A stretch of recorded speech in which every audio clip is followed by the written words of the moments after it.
but something.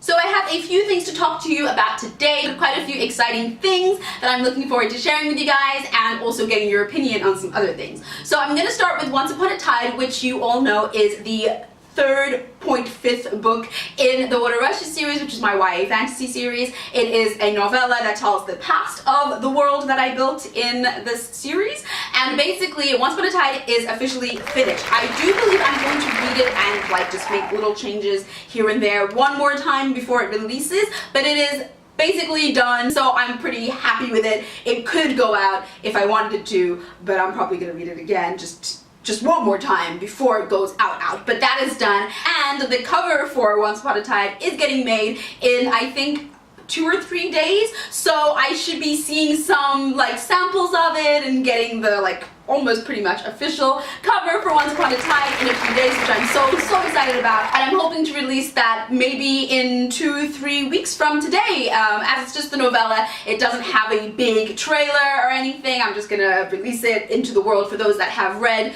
the series so far and want more in-depth insight into the history of it. So I'm looking really forward to releasing Once Upon a Tide into the world, and in the vein of that same series, book 4, the official book 4 in that series is also complete. I am working on the 3rd rewrite, if I'm not mistaken. I'm working on the 3rd rewrite of that book, so I will be doing a title reveal soon, and I will have a cover reveal, and I will have all the exciting things very soon, and then of course I will be releasing it. I feel like I'm probably going to release that a few months after I release Once Upon a Tide, so that there is not too much like bleh!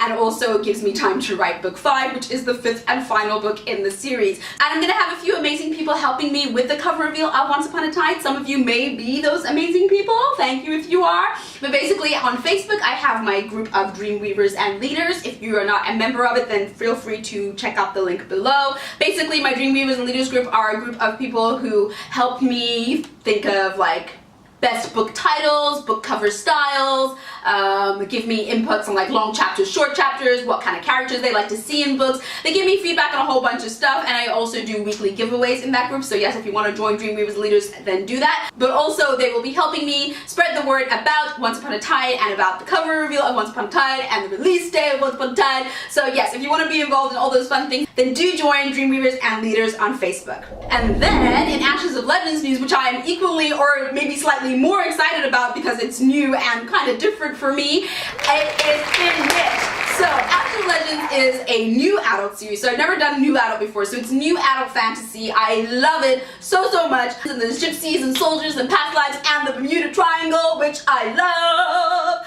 So I love it. There's a world beyond the Bermuda Triangle, and it all just ties in together, and I'm having so much fun working on this series. I'm having so much fun working on both the series. But yes, Ashes of Legends is the first official book in the series, and it is finished!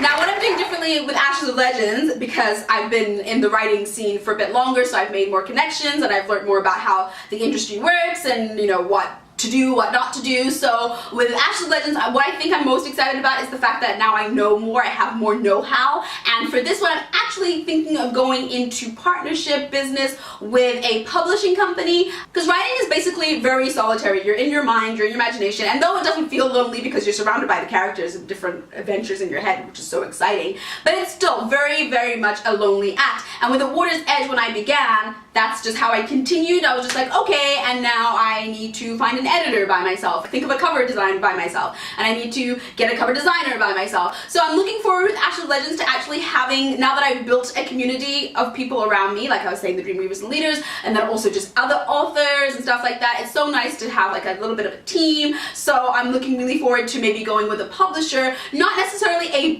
one of the big 5 publishers, just because I don't know if that's where I want to go. I mean, obviously if they were to approach me and say, can we read your book, I'd be like, here, take it. But at the same time, I've heard mixed things about like indie and traditional publishing, and I really do need to look into that a bit more. So I don't know, for now, for me, I think that indie publishing or small press publishing works for me, because I feel like maybe that's more my scene. So yes, I'm in talks with one company right now. Fingers crossed it works, because that's the one I really want to go to, but if not, I will then broaden my horizons and perhaps look at the big 5 traditional ones. But let's see what happens. first. And speaking of my team and getting people together to do great things to help spread the word about the books, I'm actually putting together a book review team called the Rocketeers, or Rocketeer Reviewers, reviewing Rocketeers, something like that. But basically this team of Rocketeers will receive free copies of all my books in exchange for a review, and then of course throughout the course of being a member and just show my gratitude, there will be giveaways and book swag and events, scenes and sneak peeks and stuff like that. So it's just a bit of fun to get us all involved in like the spreading the word process of the book. So if you're also interested in joining that, then I will link that below as well. And finally, with those that follow me on Facebook and with my newsletter subscribers and with my Dream Reavers and Leaders, we have been coming up with pirate names because book 2 in the Ash of Legends series will have pirates. But anyways, we managed to narrow it down to like some top, I think it's top 5. I'm now going to read them to you. But we've managed to narrow them down. So now I'd just love to get your feedback on what you think are nice ones, or if you have any other suggestions for pirate names, then please put them below in the comments, because first of all, they are always hilarious, and second of all, if I can use it in my book, even better. These are the ones that we have so far. So Melissa Ownsby said, how about Wyatt Mango Mad Horn? So Wyatt Mango Mad Horn, I'm guessing, is someone that's crazy about mangoes. I like that. Then Wendy Wright said, how about Lazy Eye Louie? Then Diana Slowey Thomas said, how about Leave 'em Laggin'? Then Kathy Hicks said, Errol Flynn, the quintessential Hollywood pirate. But I don't know if quintessential Hollywood pirate's gonna fit in the book, but still, Errol Flynn's quite a cool name.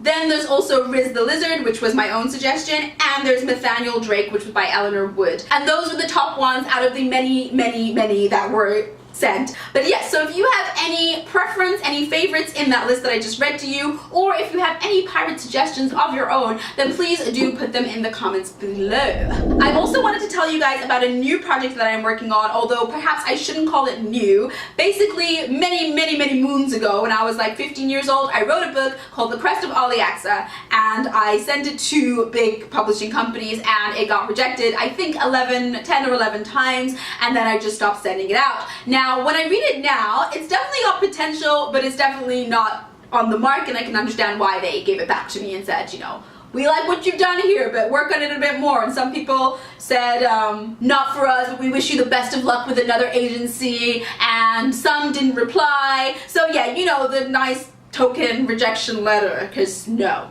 So I was going through it the other day, and it does have potential, and it does need work, but now that I have acquired some knowledge and some skill and read a few more books and stuff, I do think that I can turn it into what I originally thought it was, something that can actually do well in the market. So I've decided to go back to my original story ever and see what I can do with it. What's really good about that one is that it's already written, so at least that's done, and now it's just a matter of moving on. And speaking of all these projects, I just want to touch on working on multiple projects. In case you are a writer or you're thinking of writing and you have lots and lots of ideas, my advice is to write one first. Get one down, the full original first draft, done. Then I would say leave it for a month and work on the next project. That is what I have found. I tried to do like mixed coinciding writing sprints. Sometimes I found myself like I was using one character's voice in the wrong book, I was mixing up the names, and it was just like, I was like, no wait, no, that's not how she speaks, that's how she speaks. Better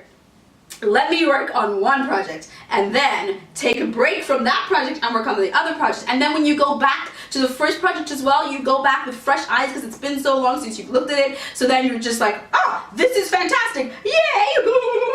Or you're like, oh my gosh, this is atrocious.